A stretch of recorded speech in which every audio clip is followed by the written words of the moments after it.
उवाच शृणुदेवि प्रवक्ष्यामि कुञ्जिकास्तोत्रमुत्तमम् येन मन्त्रप्रभावेण चण्डीजापः शुभो भवेत् नाकवचम् नार्गलास्तोत्रम् कीलकम् न रहस्यकम्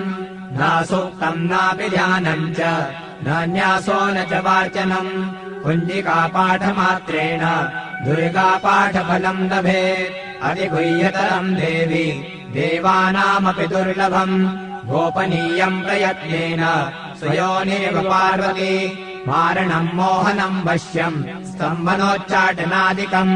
पाठमात्रेण संसिध्ये कुञ्जिकास्तोत्रमुत्तमम् ॐ ऐं ह्रीं क्लीं चामुण्डायै विच्चे ॐ ग्लौं हूं क्लीं जूं सः ज्वालय ज्वालय ज्वल ज्वल प्रज्वल प्रज्वल ऐं ह्रीं क्लीं चामुण्डायै विच्चे ज्वल हं सं लं शं फट् स्वाहा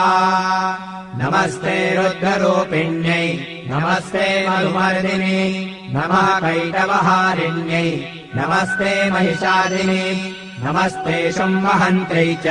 निशुम्भासुरघातिनि जागतम् हि महादेवी जपम् सिद्धम् कुरुष्व मे ऐङ्कारी षष्टिरूपायै ह्रीङ्कारी प्रतिपालिका क्लीङ्कारी कामरूपिण्यै बीजरूपे नमोऽस्तु ते चामुण्डा चण्डघाती च यैकारी वरदायिनी विच्चे चाभयदा नित्यम् नमस्ते मन्त्ररूपिणी धाम् धीम् धूम् दुर्जटेः पत्नी वां वीं ॐ वागधीश्वरी क्रां ह्रीं ह्रूं कालिका देवी शां श्रीं शूं मे शुभम् कुरु हुं हुं हुङ्काररूपिण्यै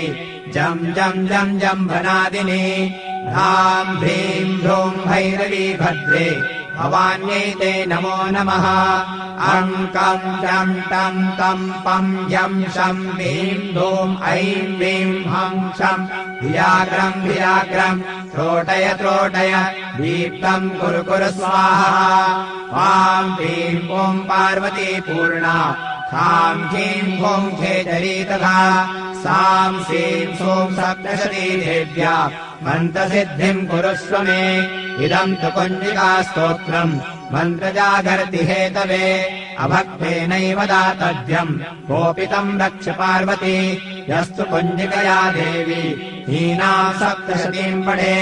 न तस्य जायते सिद्धि शरण्ये रोदनम् यथा।